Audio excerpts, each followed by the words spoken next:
Good afternoon, ladies and gentlemen. Again, welcome to Gachie's Skyman TV, the tallest man in Black Africa. If there is one leader in Africa who is having sleepless nights, it is William Ruto. Today, of all the African presidents, William Ruto is facing the greatest challenge. The challenge of being removed from power by Azimio Brigade. The challenge of his legitimacy. The challenge of his leadership. In this video, I want us to look at the number of challenges that William Ruto has to surmount if he is to remain in office for the next 5 years. So if you have joined this channel for the first time, take that 1 second and like this video and comment. And please, I thank those who have been supporting this channel. There are so many, and I feel very much encouraged despite the many challenges, because everybody has a challenge. Even me, I have my own challenge. I have my own challenges, but you have to soldier on. So the first challenge that is facing William Ruto is an angry electorate. The electorate is angry with William Ruto. The voters are angry. The common mwananchi ana hasira. Wajiko amekasirika. Mtu wa bodaboda amekasirika. Mtu wa mkokoteni amekasirika. Mama boga amekasirika. Baba boga amekasirika. I don't know whether you are angry. Because I believe everybody is angry, including the civil service. What of the policemen whom he promised the salary increment within the first few days in office, and 7 months down below the line, hawajaona chochote. So he is facing an angry electorate. How he deals with this, only time will tell. Because if the anger continues, I can tell you, it will be very, very difficult for him to lead this country without various demonstrations, without people complaining. The second challenge that is facing the president is how to deal with Uhuru Kenyatta. You know, immediately he took over, they were not in very good terms with the former president. They have fallen out. It is a fact that they were not even in talking terms. They were diametrically facing different directions. And the reason for this is known to all Kenyans. So when William Ruto took over the government, he was not able to reconcile with Uhuru Kenyatta. Fact be told that Uhuru Kenyatta is a respected international figure.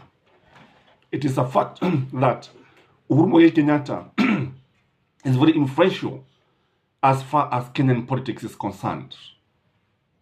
If you look at the way when Matiang'i was arrested, when Matiang'i was facing the DCI, when he was being questioned, when he was asked to write the statement, you know, he was held for several hours in the DCI headquarters along Kiambu Road. And this one angered Uhuru Kenyatta to an extent of threatening to go and sleep in the DCI. So the way of how to deal with Uhuru Kenyatta is a challenge. And no wonder the grapevine has it that there has been approach to use Uhuru Muigai Kenyatta so that he can be used to bring Baba on the table. Something that Uhuru Muigai Kenyatta does not want. There's also the issue of dealing with Raila Amolo Odinga, Kalonzo Musyoka, and Martha Karua. These are the front-line commanders, front-line soldiers of Azimio, who strongly believe that William Ruto did not win the 2022 August general elections, who don't even recognize him as the 5th president of the Republic of Kenya. And when you have the leaders of opposition and the government not in talking terms, this is dangerous in my view. This is not the best thing. I remember, even if Arap Moi had differed so much with Mwai Kibaki when he was the leader of the opposition, in 1998, when the country was attacked by the terrorists, we saw the nation uniting. We saw Kibaki, the leader of the opposition then, and Moi talking and addressing the nation together, because the nation comes first. But now, William Samuel Ruto and the leaders of the opposition cannot even greet each other. They cannot even look at each other. They cannot even share a meal. And this is dangerous as far as national unity is concerned. This is dangerous as when you look at the country, the integration of the nation will remains a challenge. Jambo lingine ambalo anakabiliwa nalo ni nchi ambayo imegawanyika nusu bin nusu.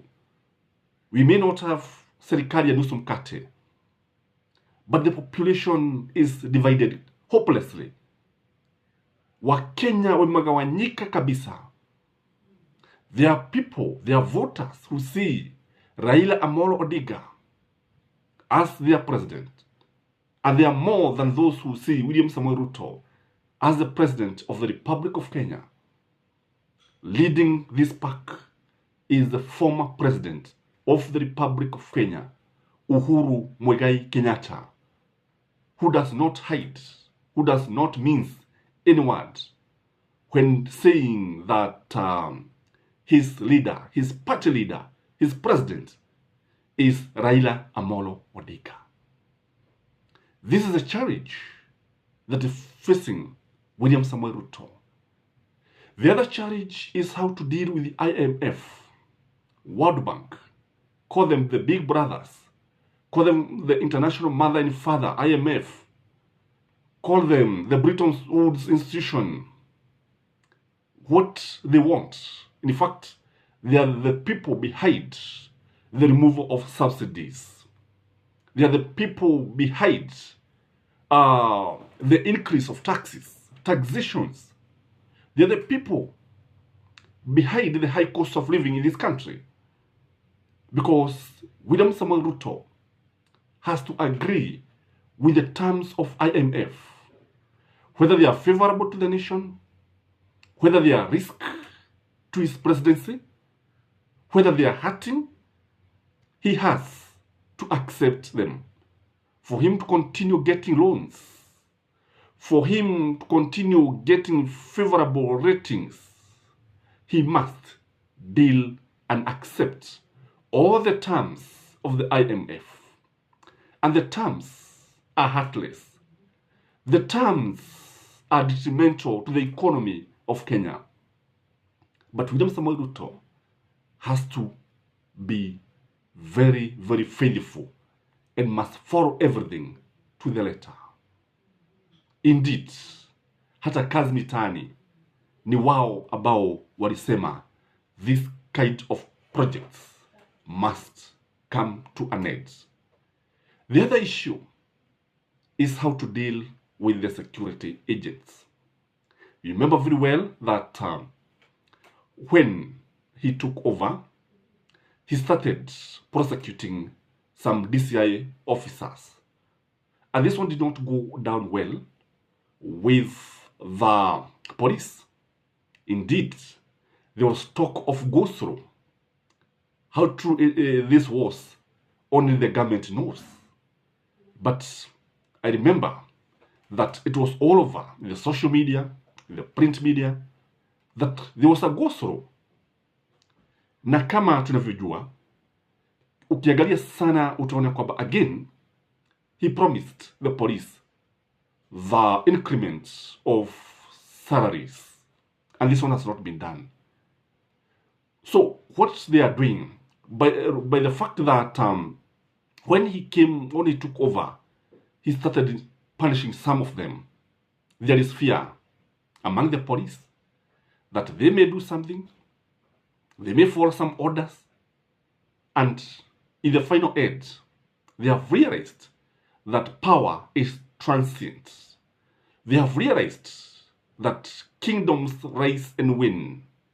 They have realized that if another regime comes, they will also be put to task. They shall be asked to account for their actions.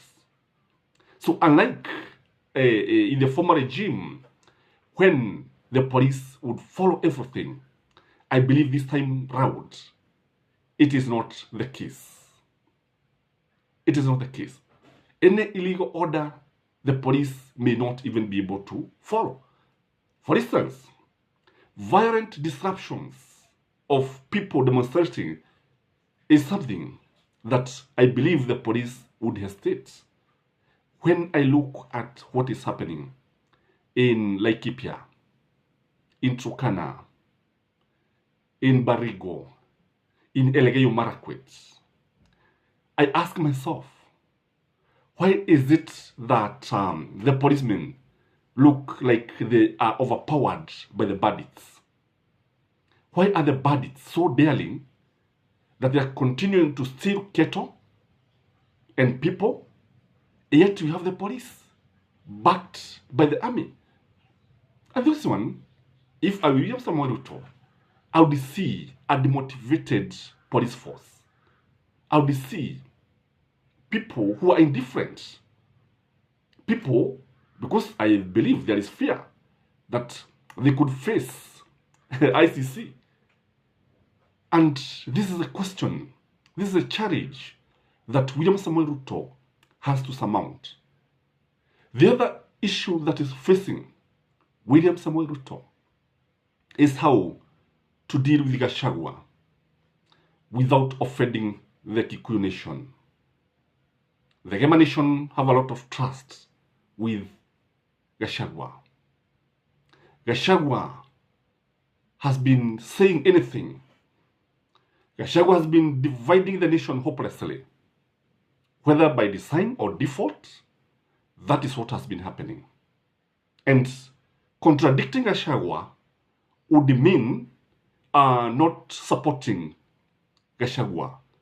Contradicting him, like now when he say that Kenya is a company and the Kikuyu and the Kalenjins are the preferential shareholders, you realize that Ruto has not contradicted Gachagua because he would offend the House of Mobi, and then he would lose the 2027 general elections. So this is a very big challenge of how to deal with a rogue deputy president. Again, there is also the issue of ICC. For those of you who follows the politics of this nation, you realize that although the case was halted, it was stopped on conditions that it can be revived. It can start afresh if there is new evidence. Because what was realized is that there was a lot of interference with ICC. So, how to deal with the restless youth? How to deal with Madamano? How to deal with mass action? William Samuel Ruto has to put something in his at the back of his mind, and that is ICC. If, for instance, the police kill Kenyans when they are demonstrating, if at all damu inaweza kumwagika, the case can easily be revived, because the buck will stop with the president as the commander-in-chief of all the armed forces. The buck would stop with him, because he is the one who is in charge. He is the CEO of this nation.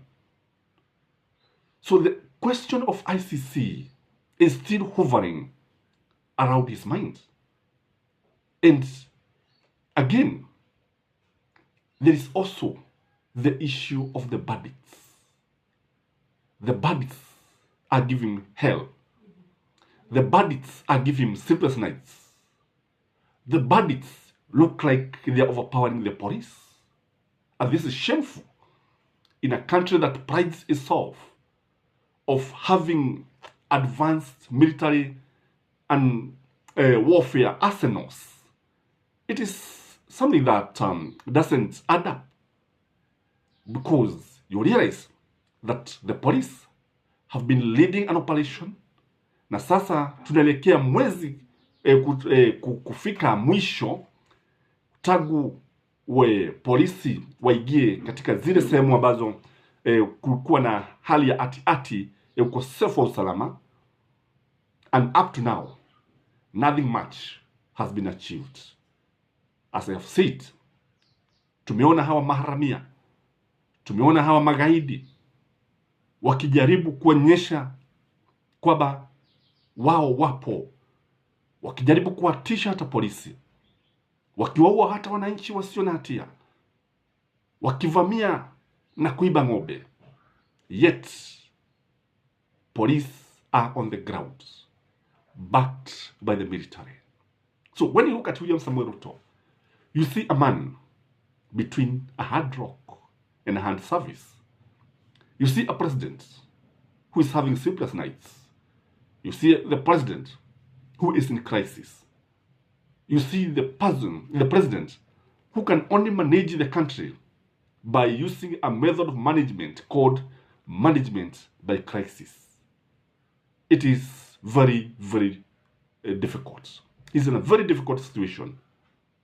And now, don't forget that he has a date with destiny on March 30th, when Azimio supporters will converge in Nairobi.